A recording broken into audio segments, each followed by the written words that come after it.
Welcome back to the History of Being Human podcast. I'm the host, Noel Armstrong. On this episode, we're going to be talking about the nuclear KGB Yeti alien bear on the Mountain of the Dead. Or, if you prefer a more down-to-earth name, the Dyatlov Pass mystery. This is an episode that is still hotly debated in Russia and frankly around the world, and continues to this very day to spawn numerous theories attempting to explain it.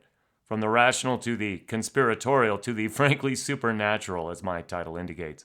In the elevator pitch format, the quick summary of this incident, this is what happened late January, early February 1959, which is now, of course, over 60 years ago. Fidel Castro is coming to power in Cuba, the Dalai Lama is escaping Tibet for India, and Russia remains the premier entity in the great Soviet Empire. A group of seasoned Russian explorers sets out on a cross-country hiking and skiing trek. These trekkers don't make their check-in, and in fact they don't come back at all. Eventually, a grand search party is called, involving private citizens, police, search and rescue, even the Russian military gets involved. Almost a month after this group had set out, their tent is finally found. Eventually, their bodies are found also, and it's all part of a grisly scene that defies, initially at least, belief and comprehension, and still defies full explanation to this very day. The reason why it's so hard to explain fully should be obvious if you just consider a quick summary of the scene as it was eventually discovered by these search and rescue teams. The first thing they found somewhere above the tree line in a remote mountain, which the Mansi people there called the Mountain of the Dead or Dead Mountain, which I'll explain later, they found the trekkers' tent. The tent itself was partly collapsed, partly buried in snow, but there was nobody inside. As they investigated, they found the tent had apparently been slashed open in several places from the inside.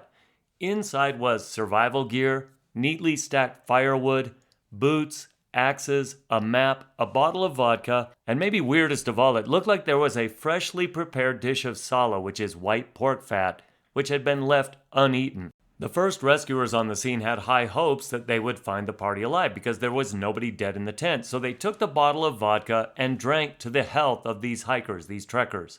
Unfortunately, though, those hopes were soon dashed. As they looked around about 100 feet downhill from the tent, the search party found footprints of about 8 or 9 people walking, not running, toward the tree line. Almost all of the prints seemed to indicate bare or stocking-clad feet. Almost none of them had shoes or boots, although one set of prints looked like the person had been wearing a ski boot on one foot and barefoot on the other. And the story just gets weirder after that. The day after finding the tent, they find 1,500 meters away in the tree line the bodies of 2 victims clad only in underwear, from broken branches on the tree and skin found embedded in the bark of the tree. It was obvious they had been trying to climb it. The bodies had burn marks, and one of the victims had bitten the flesh from his own right hand, and it remained in his mouth when they found the body. Later that same day, 2 other bodies were found, this time closer to the tent, in an attitude and position that looked like they had been trying to run back toward the tent. And it wasn't until months later that the remaining 5 bodies would be found. Among the victims, autopsies and investigations would reveal the following fairly macabre list. 2 sets of broken or crushed ribs, 1 crushed skull, 1 slightly cracked skull, 1 missing tongue, 4 missing eyes, 2 missing eyebrows, 4 clothing items with high levels of radiation on them, and, as they would later determine, 0 signs of violent interpersonal struggle. So on the surface level, what is now known as the Dyatlov Pass incident seems, if tragic, at least comprehensible. I mean, where's the mystery? 9 ski hikers die in sub-zero conditions in extremely difficult terrain. But it's the details. It's the condition of the scene, trauma the body sustained, the way they apparently cut their way out of their tent and ran headlong to their deaths in extremely harsh, prohibitively dangerous conditions, and then never made their way back to the tent, even though it was just a few hundred yards away. That's why the Dyatlov Pass incident remains a mystery, sparking interest, conspiracy theories, and, of course, podcasts to this very day.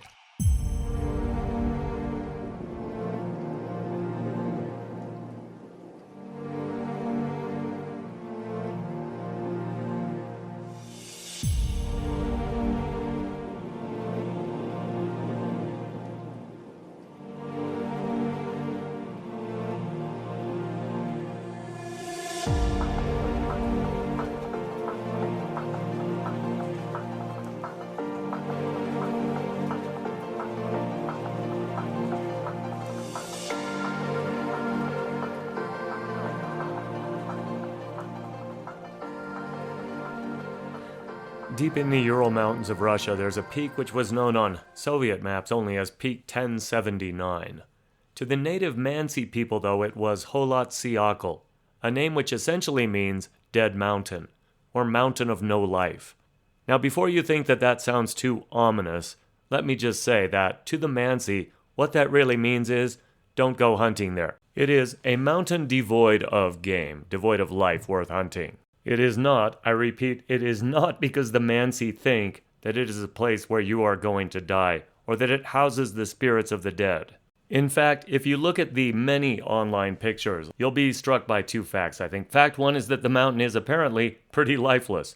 There's not much game there, and you can see why there's not much foliage. The other fact that you'll be struck with is that calling it the Mountain of the Dead is pretty big talk with pretty small capital. It's not much of a mountain at all. It's better described as a hill or a mound. And the reason that it was called Peak 1079 on Soviet maps is because it was about 3,500 feet high. So while we have to admit that's a pretty respectable ascent on a mountain bike, it's not the tallest mountain in the world. The area is now called Dyatlov Pass because Igor Dyatlov was the leader of that group of ill-fated ski hikers who died on that mountain in 1959. And here at the beginning of the episode, I want to take just a moment to introduce you to these trekkers because none of them were inexperienced rubes. All of them had some experience and they were all in good physical condition. Young, healthy, and experienced trekkers. We'll begin with Igor Dyatlov himself. Igor was a student at the Ural Polytechnic Institute. That was one of the top-flight engineering universities in the Soviet Union, turning out top-tier engineers to work in the nuclear industries, military engineering, communications, and Dyatlov was one of those. During his years at that university, Dyatlov led several treks. Some of them were very arduous. In fact, he seemed to enjoy the more difficult treks. And in late 1958, he began to plan a winter expedition that would be the most arduous yet. So he typed up a proposal, an itinerary, and he presented it to the Ural Polytechnic Institute Sports Club. 16 days across the Ural Mountains in the middle of winter, in harsh conditions. The sports club readily approved the itinerary, trusting Dyatlov's experience. The trip that he planned lay 350 miles north of Sverdlovsk, where the Polytechnic Institute was located. It was a very remote location, mainly inhabited by the Mansi people. Now, the Mansi were indigenous people, but they'd been in contact, they'd been Russified for over 300 years by that time. But they chose to continue with their cultural identity, so they enjoyed hunting, fishing, reindeer herding, living still in a semi-indigenous way. And the route that Dyatlov proposed went 200 miles through that Mansi territory, on a route that, as far as anyone knew, no Russians had ever been through before. It wasn't that the terrain was particularly rugged. It was somewhat rolling hills and forests. The problem would be the brutally cold conditions of the winter, where temperatures went routinely below 35 degrees Celsius, and also the difficulty getting in and out of the location was very remote. But like I said, people trusted Dyatlov. In fact, he was a natural leader, even though he was only 23 at the time of this expedition. He had a reputation for being very thorough, very even-keeled, and in excellent physical condition. And I'll give you just one little vignette from Dyatlov's life. Once when he was the leader of a different expedition, one of the members of the expedition had stolen a can of condensed milk from his backpack and drank it. Later, this participant felt guilty about drinking the milk and came and confessed to Dyatlov, fully expecting to get thrown out of the team, screamed at, or some kind of repercussion. But according to this trekker, that was not Dyatlov's leadership style. Instead, he said Dyatlov, quote, did not scold or shame. He kept silent. And then he said, we will return to Sverdlovsk. You will pay the cost of the condensed milk to the group's cash desk. That was all he said. According to this hiker, he remembered that for many years as a great example of leadership. So that was Igor Dyatlov. Next we have Yuri Doroshenko. He was the fourth-year student, tallest in the group, 21 years old at the time of his death. We know a few things about Yuri. One is that he had a very impulsive personality. In fact, on a previous expedition, a bear had approached the camp, and he had only had a geology hammer in his hand, and he went after the bear. So that's pretty legit, chasing off a bear with a geology hammer. He also had a relationship at one time with another member of the group named Zina, which we will get to. By the time the Dyatlov expedition was undertaken, he had broken off that relationship with her. Now, I know what you're thinking, but I'm just going to put it to bed right now. There was no motivation for murder from this relationship. They were friends after they broke up. She may still have had feelings for Yuri, but they were friends. They got along just fine. And the other thing we know about Yuri Doroshenko is he was probably from the poorest family of any of the students on the expedition. So poor, in fact, that his clothing was considered barely adequate for the cold conditions they would face. Next, we will come to Lyuda Dubinina. She was the youngest member of the group, only 20 years old. In fact, she was buried on her 21st birthday, May 12, 1959. A fourth-year student, engineering major, also minoring in economics, and an athlete, a runner.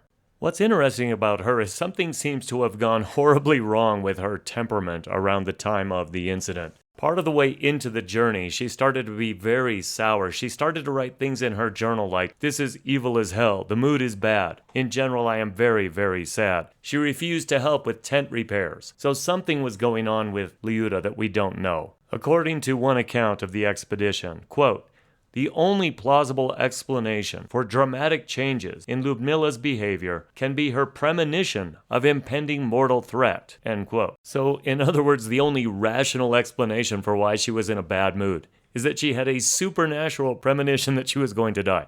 And I mean, who knows? But I would submit there's probably a more pedestrian explanation. We just don't know what it was. She was in a terrible mood the last few days before the tragedy. Next, we come to Alexander Kolevatov. He had a very complicated and interesting childhood, but one also marked by tragedy. His father had a very good position when Alexander was a young boy. They were rich. They lived in the center of town.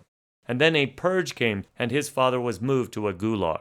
Luckily, it was not as a prisoner. He was moved there as a director at the gulag. So Alexander was raised part of his young life among prisoners at a gulag. During World War II, German soldiers were kept in that gulag, and it was one of the worst. So we can assume that young Alexander was exposed to scenes of horrific brutality. We don't know that, but we can assume it. But things became much worse for Alexander's family when his father was found dead on the railway tracks, having been struck by a train. No investigation was ever launched into his father's death, and this was a time of secrecy around these matters. So no explanation was given, but what did that mean for the family? They lost everything. They had to survive on food stamps, what were called food coupons. What that meant was every member of the family got 200 grams of bread per day, 3 pounds of fish per month, and about 3 pounds of grain per month per person. So in other words, they were all starving. And at this time, Alexander was only 10 years old. So he lived through some very lean years and actually became somewhat of a sickly child. Did not excel in school, but did well enough to at least make it into college. Then, during his 3rd year of college, something changed. He began to excel in nuclear physics, so much so that he was heavily recruited by the various factions in the party. And if he hadn't died in the Dyatlov Pass incident, he could have written his own ticket. Well as anyone in the Soviet Union at the time could write their own ticket. So that's just a little about Alexander Kolevatov. Next we come to Zinaida Kolmogorova. That's the only time I will try that last name. We will just call her Zina, as everyone did at the time. Zina was 22 years old at the time of her death. She was a 5th-year student studying radio engineering. She was apparently a very warm person, very outgoing, very social. She was loved by everyone, it said, especially by children. I spoke about the fact that she had been in a fairly serious relationship with Yuri Doroshenko, had taken him home to meet her parents, but that had been broken up by Yuri, apparently, before this expedition. She was constantly seen around this time in the company of Igor Dyatlov. This led to some speculation about a romantic relationship, but it does not seem that that's the case, and we'll get to why later. But essentially a very affable, social, and apparently a very kind person. That was Zina. She had been on 6 expeditions prior to this one. Any time Igor Dyatlov arranged an expedition, Zina was the first to sign up. She was also, despite her affability, a very tough and determined person. In fact, on one of the expeditions, she was bitten by a poisonous snake, by a viper. She hiked all the way back, refusing to let other people help carry her load, despite her own pain and suffering, which must have been pretty severe, being bitten by a viper. She said she didn't want to be a hardship to others. So that was Zina. According to her friend, Yuri Yudin, quote, "Everywhere she went, she filled the place with the pleasant breath of her soul," end quote. So I guess that Zina was kind of the Betty to Lyuda's Veronica on this trip. Next we come to Yuri Krivonishenko, affectionately known as Georgi, or Georgie as we'll call him. Georgie was kind of the jester, the clown, the musician, the entertainer of the group. He was one of Dyatlov's closest friends, but he did have a knack for getting into a little bit of trouble. In fact, he was detained by police in the early part of their journey because he had been pretty boisterous on the train, singing, playing his mandolin. And when they arrived in the town of Sirov, he asked Lyuda for some money. She was the group's treasurer. He asked her for some money to get some breakfast, and she said, no, we don't have enough money. So he began singing with his mandolin very loudly, walking around holding his hat and asking for money. According to Lyuda's diary about the event, quote, the police, immediately took him to the police station. The policeman told him singing in public places is forbidden. This was the first public place where it is forbidden to sing, end quote. So while this was a pretty inauspicious start to Georgie's expedition, if he would have been kept at the police station, it would have saved his life. But after a little bit of bluster, a little bit of threatening, the police actually released him, warning him not to sing or panhandle again. The song that you're hearing play while we talk about Georgie is the song I Love You Life, recorded by the Soviet Sinatra himself, Mark Burns. This was Georgie's favorite song. And as his mother would say later, it defined his whole approach to the world. He loved his friends, and he loved his life. Despite this very happy-go-lucky persona and his apparent close friendship with Dyatlov himself, Yuri Krivonishenko, Georgie, remains a little bit of a mysterious person. It is known that he worked at the Mayak secret nuclear facility in the Soviet Union. During his time there was actually a reactor meltdown. There was talk of high levels of radiation on his clothes, even at the time of the tragedy. And as I read the description and the accounts from Russian authors, many of them seem to think that Georgie was a KGB agent. When you read the journal entries and the letters written by Georgie, though, this seems, again, very far-fetched to me. Let me read you a letter he wrote to Dyatlov. 1 month before the expedition, while it was still in the planning stages, he wrote the following poem. Hello everyone, Happy New Year, hiking friends. Let me wish you camping in faraway mountains, ascending summits in the wild. Let your backpacks be light, weather always fine, winter not too cold, and summer to be mild. The dirt not to bother you, the sugar not to get wet. When the river is boiling and you go overboard, pants not to shred into tatters, so you can patch them and go after drying your jacket at night, to have left more than a sleeve.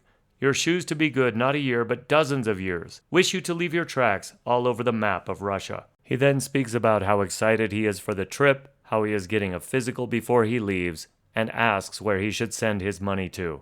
So I will just say, far from getting a sinister vibe from Georgie, I get the impression of a jug-eared, happy-go-lucky, mandolin-playing, somewhat theatrical class clown. Next we come to Rustem Slobodin. Rustem, or Rustic as he was called, was a 23-year-old graduate. So he'd already graduated, finished his schooling by the time he went on this expedition. From what we know of Rustic, he was raised in Asian countries, and his parents gave him a name Rustem, which is considered Asian, even though he was an ethnic Russian. Despite being quiet and soft-spoken, he was considered an excellent athlete. At one time, he and his father had wanted to go visit Rustic's older brother.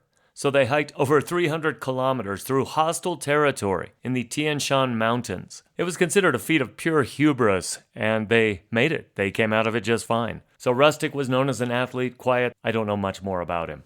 Next we come to Nikolai Thibault Brinol. He was known as Thibault. He was a recent graduate of the UPI. He was working in construction at the time of the expedition. According to contemporary accounts, everyone who knew Thibault noted his energy, inventiveness, friendliness, good humor. He was very popular among students at the UPI. And like so many other students on this expedition and throughout the area, he was born into a tragic circumstance. His father was interred at a concentration camp at the time Thibault was born. We next come to the member of the group that was the oldest, the most mysterious, and the source for most of the conspiracy theories about possible military, government, or KGB involvement in the deaths of the group.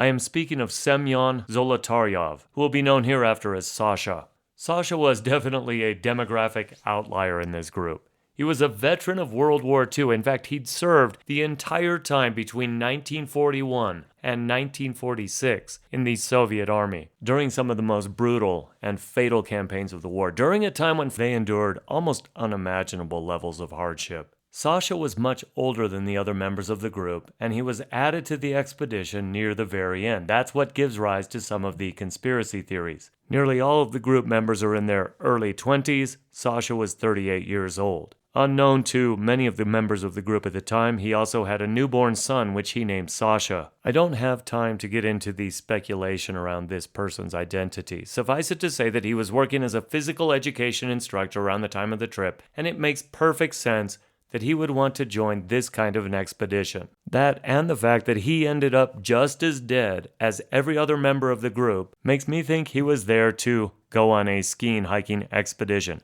Not to spy on, not to sabotage, not to kill them if they came too close to secret military installations, which have all been hypothesized. So I won't dwell on the conspiracy theories around Semyon, or about who is buried in Semyon's grave, but you can look all of that up. That concludes the list of fatalities in the Dyatlov Pass incident. I'm going to mention one more person, a man named Yuri Yudin. He's the only survivor from that group, and it's only because of a case of severe sciatica. That's right, Yuri was one of the leaders of the group, one of the most energetic, beloved members of the group.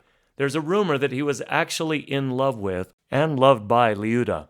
In fact, when he left to go back, she was distraught. Some people think that her sour temper, her bitter mood during the trip, was because she was missing Yuri. This and the fact that Yuri felt tremendous guilt his entire life over not going with the expedition, and he never married, has led to some speculation about their relationship. On the day that Yuri left to go back home, Lyuda made the following entry in her diary, quote, "Yurka Yudin is going back home today. It is a pity, of course, to part with him, especially for Zina and me, but we can't do anything about it." End quote. Yuri died in 2013. Until the end of his life, he kept a teddy bear that Lyuda had given him. And it's also apparent that he had a crushing case of survivor's guilt because every year on the anniversary of their deaths, he went to the graveyard and with tears in his eyes said, "I'm sorry, my friends, I should have been with you." Two interesting facts about Yuri. Before he died, he denied there was a romantic relationship between him and Lyuda.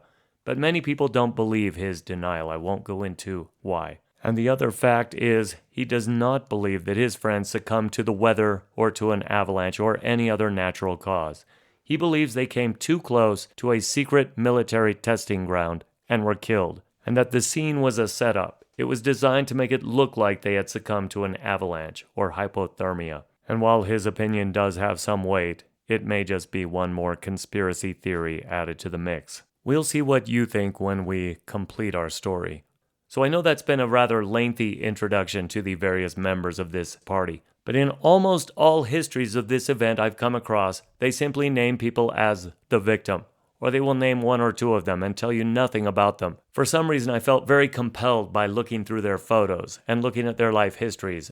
Frankly, I think you could say I went down a rabbit hole. Because online you can find their journals. Their journals exist, they've been translated, you can read them online. And what to me was even more affecting, the film from their cameras has been developed, and you can see all of those images online as well. If I can remember when I get to the end of this recording, which I sometimes don't, I will post a link online where you can view the images and read some of the journal entries if you're interested. But now let's go through the timeline, cover the events that led to the deaths of the group members. As I already indicated when talking about their biographies, the fall and early winter of 1958 were spent planning the expedition. The expedition proper got underway in late January 1959. January 23rd, they board a train in Sverdlovsk. They traveled through the night, arriving the next morning 350 kilometers north in the town of Serov. It's that town of Serov where Yuri Krivonishenko, the one I was calling Georgie, had that unfortunate episode where he was detained by the dour Soviet policeman, with the primary charges being public singing and also panhandling. He was later released, and the group was able to board a train in Serov, and on the next day, January 25th, they arrive in the even more remote Ural mountain town of Ivdel. That same day, January 25th, they board a bus which takes them to Vizhe. And of course, as you can guess, every step along the way they're getting farther and farther from civilization, more and more remote. In fact, the next ride they catch from Vizhe is in the back of a truck. It looks like they just bummed a ride off of the driver. That truck takes them from Vizhe to a town with the perfect steampunk name of District 41. It's nothing more than a small logging camp. and it's there from District 41 on January 27 that this group of 10 skiers hires a horse-drawn sled to carry their gear 24 kilometers from District 41 to a remote labor camp, probably a forced labor camp considering the era we're in, called North 2.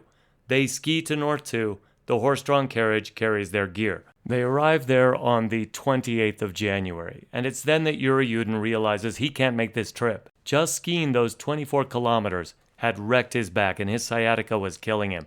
He decided he had to turn back and take a sled ride back to civilization. So there at the North 2 labor camp, Yuri Yudin says goodbye to his friends. The goodbye seems cheerful when you look at the photographs, but when you read the journals of the group members, they were sad to see him go. And it's all the more poignant when you look at the photographs of those goodbyes, because you realize he's never going to see his friends again. Yuri Yudin is going to be haunted by the shame, the sadness, and the guilt of that farewell for the rest of his life. For the next couple of days, the group does what they came to do. They ski and they camp. They follow their planned route, and they camp mostly along the shores of the Auspia River initially. But they complain that the weather is getting bitter cold. The journal entry from January 30th reads this, quote, "Today's the third cold night on the shore of the Auspia River. The stove does a great job. Some, Thibault and Krivonishenko, think we need to construct a heating system in the tent. Having curtains hung in the tent is quite justified. We get up at 8:30 a.m. After breakfast, we walk along the Auspia River. But again, these ice dams don't allow us to move forward." End quote. So, as you can guess, the weather was getting cold, and their movements were obstructed somewhat by frozen rivers. The next day, January 31st, they wanted to get from one river to another, the Auspia to the Lozva. The shortest route between those two rivers ascended what is now called Dyatlov Pass. This is what the group journal for January 31st says, quote, "We're gradually leaving the Auspia. The ascent is continuous but rather smooth. We passed fir trees and found ourselves in a rare birch forest. Then we reached the forest edge. The wind is westerly, warm, and blistering with the same impression of airspeed as when a plane is taking off." So you get the idea. Very fast wind going on.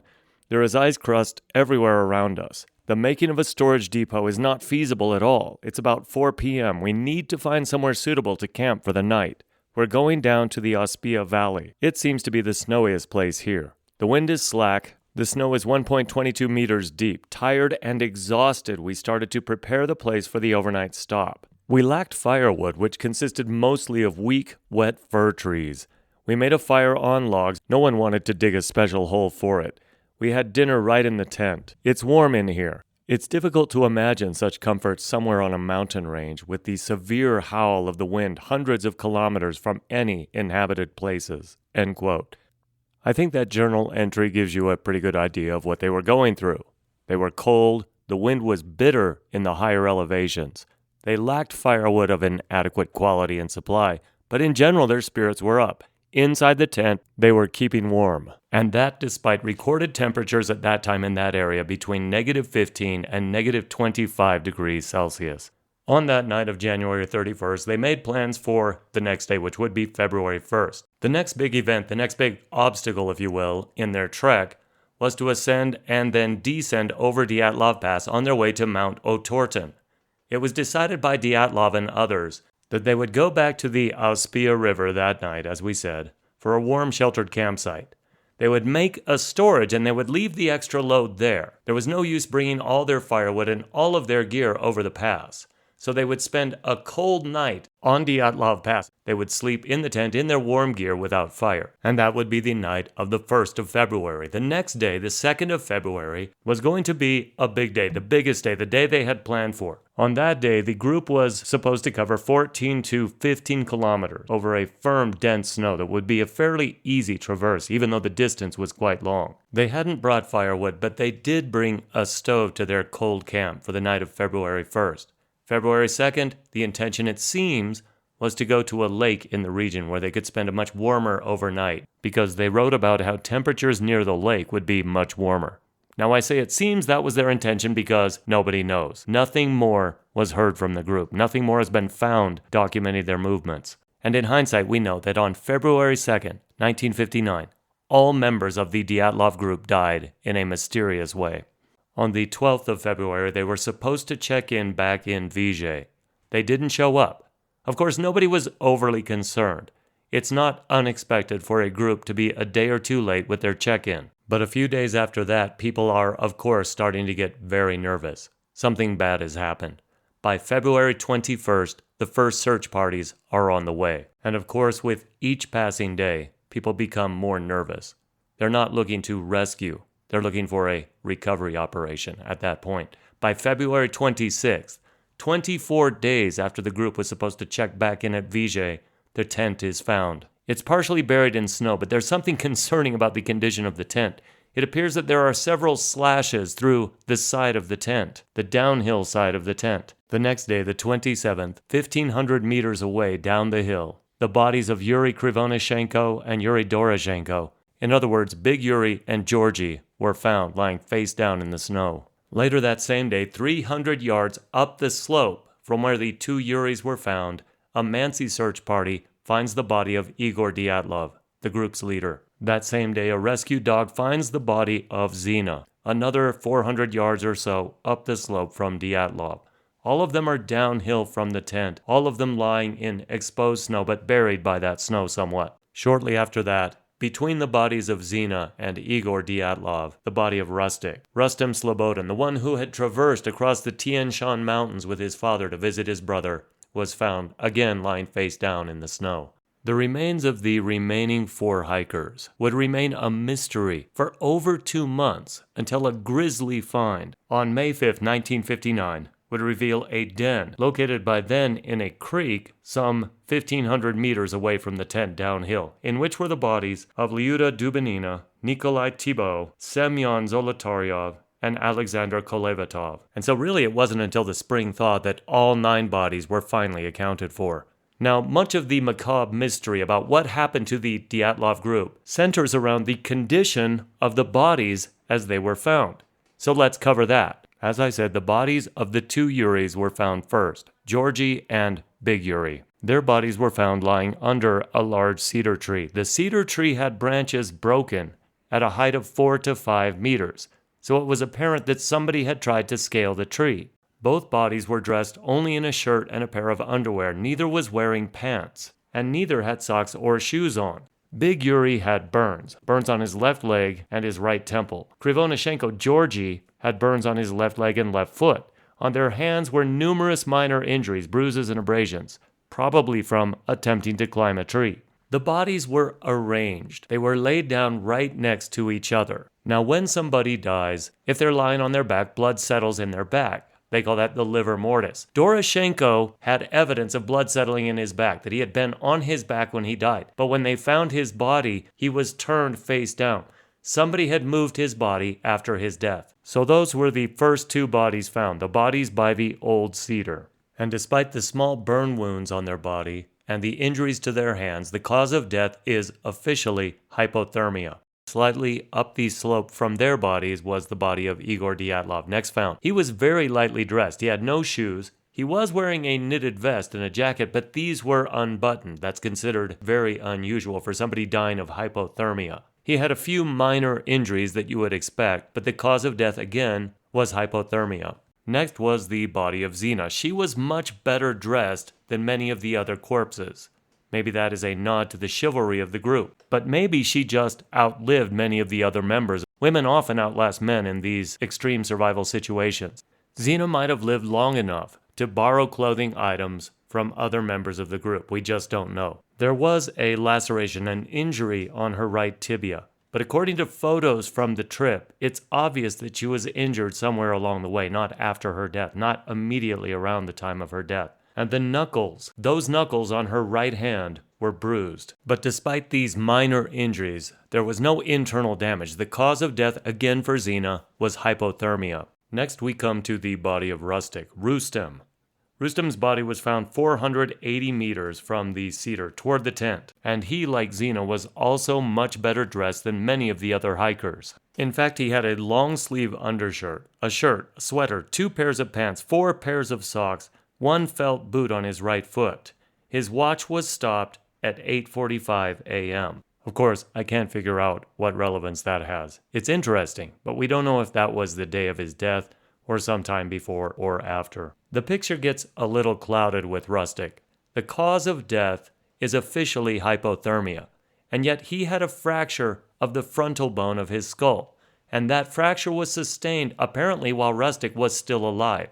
The thought was he became hypothermic, disoriented, and fell. And I guess I have to admit that's possible, but how many times do you hear of people falling so hard in the snow that they fracture their skull? And Rustic's case gets even stranger because the temporalis muscle, so that's the muscle over your temple on these sides of your skull, on both sides of Rustic's head, his temporalis muscle had hemorrhages. So something hit his frontal lobe hard, or it hit something hard. And something also hit both sides of his skull near the temporalis muscles hard enough to deeply contuse those muscles. And again, you don't get muscle contusions. You don't bleed into a contused area of muscle if your heart has already stopped beating. So again, the autopsy report was very cautious with Rustic. They said he probably became disoriented and bumped his head, or he fell hard, bumped his head, and that hastened his demise from hypothermia. The official cause of death was still hypothermia. And it's hard to figure out how to factor that head trauma into that picture. So now we need to talk about the 4 bodies found in the den, the famous, the mysterious den of Dyatlov Pass. As I said earlier, the remaining 4 bodies of the Dyatlov Pass group were not found for 2 more months after the initial 5 had been found. What happened is in May the snow started melting, and a Mansi man named Kurakov and his dog followed some cut branches that they noticed along the trail about 50 meters from the cedar tree. There they uncovered a sweater and some other clothing, and soon the remaining 4 bodies were found. And these would be the other young woman in the group, Lyuda, Semyon Zolotaryov, the one who had been in the army and was older than the rest of the students involved, and Kolevatov and Thibault. These 4 members of the party had had enough wherewithal, enough sanity, if you will, and enough time and energy to actually dig a den to try to survive the cold. Many think it was the war veteran Semyon's idea, because that was a common way to survive very cold nights along the front. And some effort had gone into preparing this den. They had cut branches from cedar trees and laid them on the ground, dug out an area of the snow so that they could huddle together and stay warm. The clothing that the members of the group in the den were wearing also answered one possible paradox. There is this concept of paradoxical undressing. I talked about it when we were talking about the Donner Party. How when you're in the last stages of hypothermia, you may actually start to feel hot, take off your clothes, and hasten your own demise. Well, after the initial bodies were found on the slope side, and it was noticed that many of them were not wearing clothes, there was some thought that they had done this, that they had paradoxically undressed in the last stages of hypothermia. Well, this turned out not to be the case, because on the people in the den were some of the clothing items from those who had died on the slope. So, for example, Lyuda, the female, her body was found in the den wearing the pants and sweater of Krivonishenko, whose body had been found almost 2 months earlier, almost completely undressed. So it is apparent, and also a little terrifying, that many members of the group saw their friends die and then borrowed their clothing from them so that they themselves could attempt to survive. And it's frankly amazing how quickly their situation went from fairly controlled and planned to extreme and desperate. It's not like the slow starvation of the Donner Pass party. These are people who, a day or 2 earlier, had food supplies, were having fun on a recreational ski trip, and all of a sudden, something dramatically and irrevocably changed their situation. Now, as I said, the den itself is evidence that some of the group still had the presence of mind to attempt to survive. But the condition of the bodies in the den is another mystery. What happened to these 4 bodies in the den? And I'll tell you exactly what I mean. But suffice it to say for now, you can't explain the level of massive trauma sustained by these bodies in the den by simply saying that a snow den collapsed on top of them. Why is that? Well, only one of the 4 bodies in the den did not have massive bone-fracturing levels of trauma. That was Kolevatov, the nuclear physicist everyone called Sasha. He had some exposed skull bones, but he died from hypothermia, and it's thought that the skull bones were exposed through natural processes. Lyuda, Semyon, and Thibault suffered levels of trauma that the coroner compared to a high-speed automobile impact. Liuda had several major chest fractures. She had a flail chest. She was missing her tongue, her eyes, part of her lips, facial tissue was gone, and a fragment of her skull bone. Semyon, the army veteran, major chest fractures, missing eyeballs. Thibault had multiple skull fractures, hemorrhages, and bruises in his soft tissue. I will read you an excerpt from the interrogation of the forensic expert that reviewed the damage to these bodies back in 1959. So this is the pathologist who evaluated the bodies, who did a lot of the original autopsies. Question is put to him, quote, "How is it possible to explain the cause of the damage to Dubinina and Zolotarov? Is it possible to combine them into one cause?" And the response of this expert, of course translated from Russian, is this. On Dubinina, the injuries were bilateral and symmetrical, on both sides in other words, and on Zolotaryov, they were one-sided. Both had hemorrhaging into the cardiac muscles, with hemorrhaging into the pleural cavity, which is evidence of them being alive when the injuries were sustained. So if they had already been dead, they would not have bled into their cardiac tissue and pleural cavities. The expert then goes on. It is the result of a large force, just as in the example of Thibault.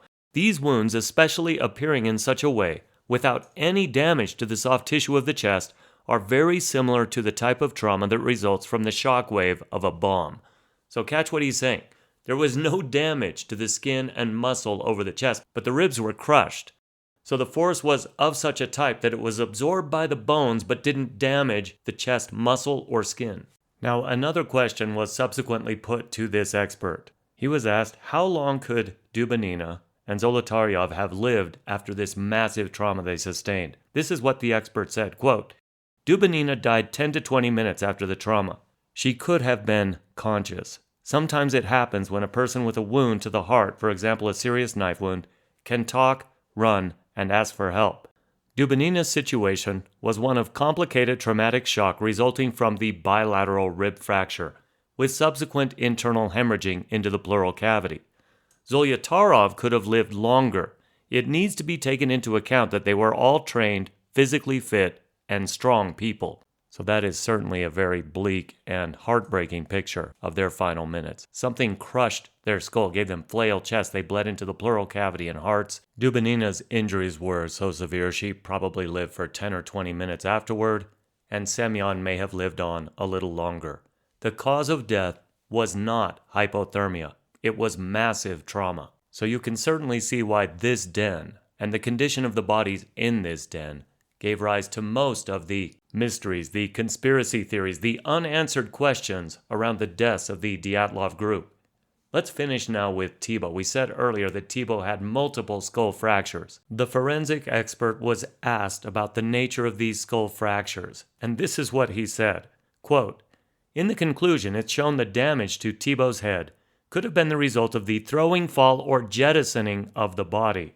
I don't believe these injuries could have been the result of Thibault simply falling from the level of his own height. For example, falling and hitting his head. The extensive, depressed, multi-splintered, broken fornix and base of the skull fracture could be the result of an impact of an automobile moving at high speed.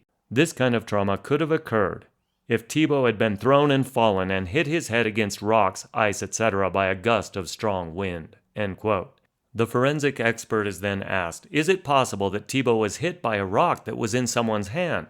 He says no, in this case, there would have been damage to an area of soft tissue, and this was not evident.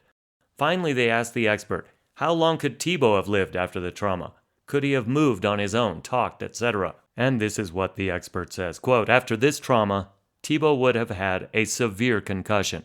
That is, he would have been in an unconscious state. Moving him would have been difficult, and close to the end, movement would not have been possible for him. I believe he would not have been able to move, even if he had been helped. He only could have been carried or dragged. He could have shown signs of life for 2 to 3 hours. So, as you can tell, so many questions arise when you look at the scene on this mountain of horrors. How did Thibault get into the den after his skull had been crushed? Who helped him? Obviously, group members must have carried him, but they had suffered their own trauma. There are so many mysteries that people bring up. Where and how could Thibault have fallen from such a height? Did he try to climb the tree? Was he looking for other members of the group? Had he fallen off a cliff or a ledge, and if so, where? Was the trauma that caused Thibault's death the same massive force that caused the deaths of Semyon and Lyuda? And speaking of Semyon and Lyuda, how had they ended up in the den after sustaining such massive force to their chest cavities and to their skulls? Did whatever happened to them happen in the den, or were they brought into the den after it occurred? Was Thibault still alive at that time and helped bring them back into the den? Or had a massive force, the force equivalent to an explosion, according to the coroner, somehow caused the injuries to the members of the group who were all sheltering in the den together? There are just so many mysteries associated with this. What were the two bodies found under the cedar tree doing? Why did they climb it? Were they looking for other members of the group?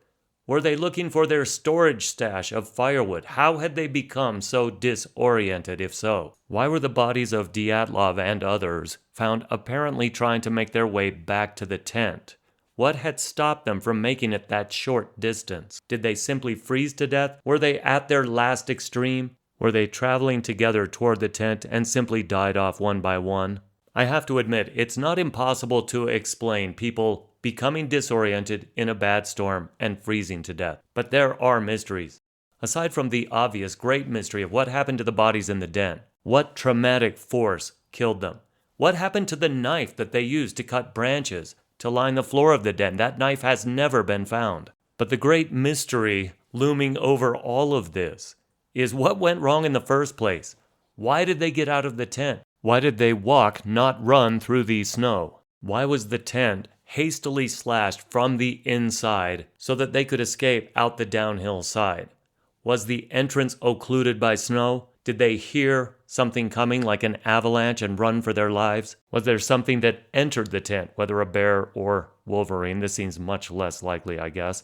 But did they have to run from something else? How did they become separated after this? How did they end up in such different areas, in different conditions? And why did the people in the den not go back to the tent to get the gear and supplies that were still there? Were they that disoriented, that lost? Was the tent so buried that they couldn't find it? What happened on Dyatlov Pass in 1959 remains in many ways a mystery to this very day. If you followed the story at all, you know that most people explain the events, at least the beginning of the events, by an avalanche. What kind of avalanche? What caused it? Those are points of contention, but an avalanche is thought to be the inciting event. I have to admit I have no clear solution to the scenario that we are presented with when we look over the evidence at the scene. On the next episode, I want to present some of the whys and wherefores about the avalanche theory. I'll also try to cover some of the ways people have tried to explain the other mysteries about the Dyatlov group. I don't know yet. I might try to throw my hat in the ring and offer my own theory with, of course, confident assurance. The confidence of ignorance, which I have plenty of. But I do find the story fascinating. Thank you for listening. This is the History of Being Human podcast. I'm the host, Noel Armstrong. Again, please feel free to contact me, THOBH podcast. That's THOBHPODCAST@gmail.com. Those of you who have written know I try to take the time to get back to you. Not always promptly, but I answer every email. The idea for this episode was provided by a listener. Thank you, Peyton. It is a fascinating topic. I'm glad I took it up. I have a little work to do, and I'll get back to it next time.